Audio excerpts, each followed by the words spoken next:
Chapter 8. What Happened After Dinner. "And now," said Lucy, "do please tell us what's happened to Mr. Tumnus." "Ah, that's bad," said Mr. Beaver, shaking his head. "That's a very, very bad business. There's no doubt he was taken off by the police. I got that from a bird who saw it done." "But where's he been taken to?" asked Lucy. "Well, they were heading northwards when they were last seen, and we all know what that means." "No, we don't," said Susan. Mr. Beaver shook his head in a very gloomy fashion. "I'm afraid it means they were taking him to her house," he said. "But what'll they do to him, Mr. Beaver?" gasped Lucy. "Well," said Mr. Beaver, "you can't exactly say for sure, but there's not many taken in there that ever comes out again. Statues, all full of statues, they say it is, in the courtyard and up the stairs and in the hall. People she's turned," he paused and shuddered, "turned into stone." "But, Mr. Beaver," said Lucy, "can't we must do something to save him. It's too dreadful, and it's all on my account." "I don't doubt you'd save him if you could, dearie," said Mrs. Beaver, "but you've no chance of getting into that house against her will and ever coming out alive." "Couldn't we have some stratagem?" said Peter. "Couldn't we dress up as something, or pretend to be, peddlers, or anything, or watch till she was gone out, or, hang it all, there must be some way. This fawn saved my sister at his own risk, Mr. Beaver. We can't just leave him to have that done to him." "It's no good, son of Adam," said Mr. Beaver. "No good your trying, of all people. But now that Aslan is on the move—" "Oh, yes, tell us about Aslan," said several voices at once, for once again that strange feeling, like the first signs of spring, like good news, had come over them. "Who is Aslan?" asked Susan. "Aslan," said Mr. Beaver. "Why, don't you know? He's the king. He's the lord of the whole wood, but not often here, you understand. Never in my time, or my father's time. But the word has reached us that he has come back. He is in Narnia at this moment. He'll settle the White Queen all right. It is he, not you, that will save Mr. Tumnus." "She won't turn him into stone too?" said Edmund. "Lord love you, son of Adam, what a simple thing to say," answered Mr. Beaver with a great laugh. "Turn him into stone? If she can stand on her 2 feet and look him in the face, it'll be the most she can do, and more than I expect of her. No, no, he'll put all to rights, as it says in an old rhyme in these parts. Wrong will be right when Aslan comes in sight. At the sound of his roar, sorrows will be no more. When he bares his teeth, winter meets its death, and when he shakes his mane, we shall have spring again. You'll understand when you see him." "But shall we see him?" asked Susan. "Why, daughter of Eve, that's what I brought you here for. I'm to lead you where you shall meet him," said Mr. Beaver. Is he a man?" asked Lucy. "Aslan a man?" said Mr. Beaver sternly. "Certainly not. I tell you he is the king of the wood and the son of the great emperor beyond the sea. Don't you know who is the king of beasts? Aslan is a lion, the great lion." "Oh," said Susan, "I'd thought he was a man. Is he quite safe? I shall feel rather nervous about meeting a lion." "That you will, dearie, and no mistake," said Mrs. Beaver. "If there's anyone who can appear before Aslan without their knees knocking, they're either braver than most, or else just silly."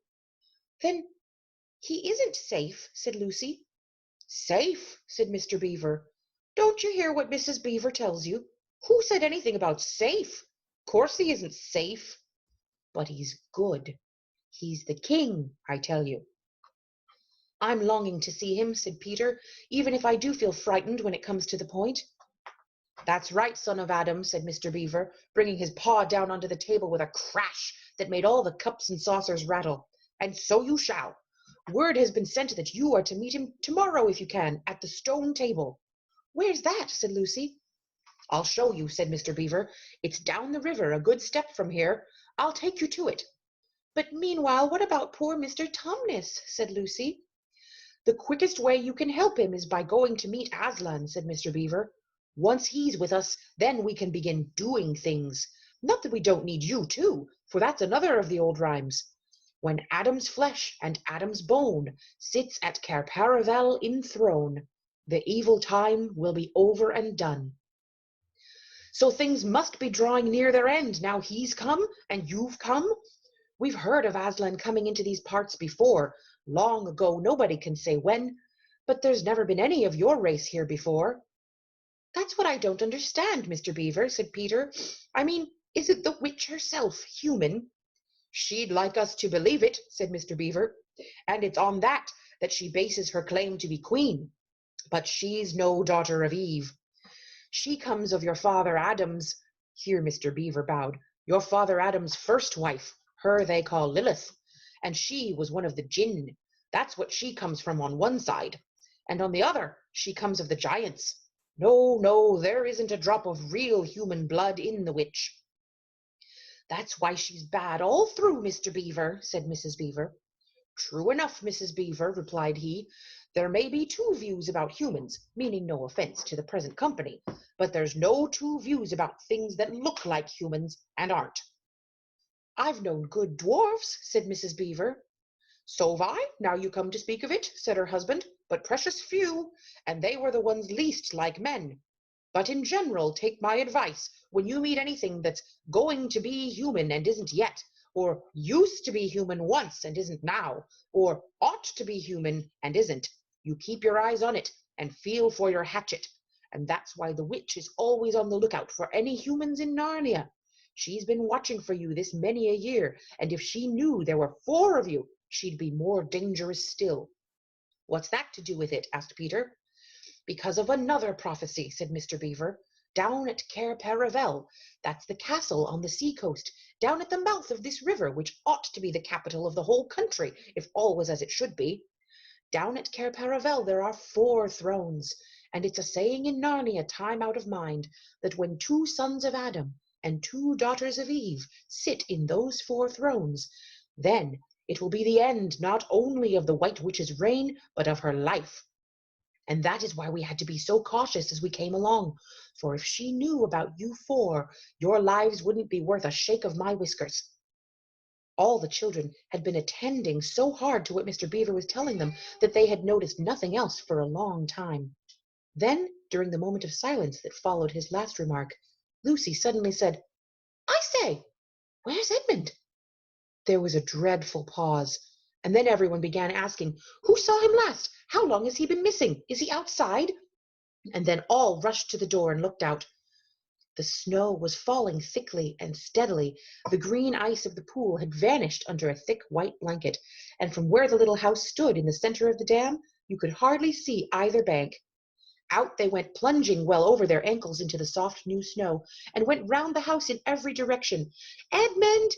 Edmund!" they called till they were hoarse. But the silently falling snow seemed to muffle their voices, and there was not even an echo in answer. "How perfectly dreadful!" said Susan, as they at last came back in despair. "Oh, how I wish we'd never come!" "What on earth are we to do, Mr. Beaver?" said Peter. "Do?" said Mr. Beaver, who was already putting on his snow boots. "Do? We must be off at once. We haven't a moment to spare." "We'd better divide into 4 search parties," said Peter, "and all go in different directions. Whoever finds him must come back here at once, and—" "Search parties, son of Adam," said Mr. Beaver. "What for?" "Why, to look for Edmund, of course." "There's no point in looking for him," said Mr. Beaver. "What do you mean?" said Susan. "He can't be far away yet, and we've got to find him. What do you mean when you say there's no use looking for him?" "The reason there's no use looking," said Mr. Beaver, "is that we know already where he's gone." Everyone stared in amazement. "Don't you understand?" said Mr. Beaver. "He's gone to her, to the White Witch. He has betrayed us all." "Oh, surely! Oh, really!" said Susan. "He can't have done that." "Can't he?" said Mr. Beaver, looking very hard at the 3 children. and everything they wanted to say died on their lips, for each felt suddenly quite certain inside that this was exactly what Edmund had done. "But will he know the way?" said Peter. "Has he been in this country before?" asked Mr. Beaver. "Has he ever been here alone?" "Yes," said Lucy, almost in a whisper. "I'm afraid he has." "And did he tell you what he'd done, or who he'd met?" "Well, no, he didn't," said Lucy. "Then mark my words," said Mr. Beaver. "He has already met the White Witch and joined her side, and been told where she lives. I didn't like to mention it before, he being your brother and all, but the moment I set eyes on that brother of yours, I said to myself, 'Treacherous.' He had the look of one who has been with the witch and eaten her food. You can always tell them if you've lived long in Narnia. Something about their eyes." "All the same," said Peter in a rather choking sort of voice, "we'll still have to go and look for him. He is our brother, after all, even if he is rather a little beast. And he's only a kid." "Go to the witch's house," said Mrs. Beaver. "Don't you see that the only chance of saving either him or yourselves is to keep away from her?" "How do you mean?" said Lucy. "Why, all she wants is to get all four of you. She's thinking all the time of those 4 thrones at Cap Herivel. Once you were all 4 inside her house, her job would be done, and there'd be 4 new statues in her collection before you'd had time to speak. But she'll keep him alive as long as he's the only one she's got, because she'll want to use him as a decoy, as bait to catch the rest of you with." "Oh, can no one help us?" wailed Lucy. "Only Aslan," said Mr. Beaver. "We must go on and meet him. That's our only chance now." "It seems to me, my dears," said Mrs. Beaver, "that it is very important to know just when he slipped away. How much he can tell her depends on how much he heard. For instance, had we started talking of Aslan before he left? If not, then we may do very well, for she won't know that Aslan has come to Narnia, or that we are meeting him, and will be quite off her guard as far as that is concerned." "I don't remember his being here when we were talking about Aslan," began Peter, but Lucy interrupted him. "Oh, yes, he was," she said miserably. "Don't you remember? It was he who asked whether the witch couldn't turn Aslan into stone too." "So he did, by Jove," said Peter. "Just the sort of thing he would say, too." "Worse and worse," said Mr. Beaver. "And the next thing is this. Was he still here when I told you that the place for meeting Aslan was the stone table?" And of course no one knew the answer to this question. "Because if he was," continued Mr. Beaver, "then she'll simply sledge down in that direction and get between us and the stone table and catch us on our way down. In fact, we shall be cut off from Aslan." "But that isn't what she'll do first," said Mrs. Beaver. "Not if I know her. The moment that Edmund tells her that we're all here, she'll set out to catch us this very night.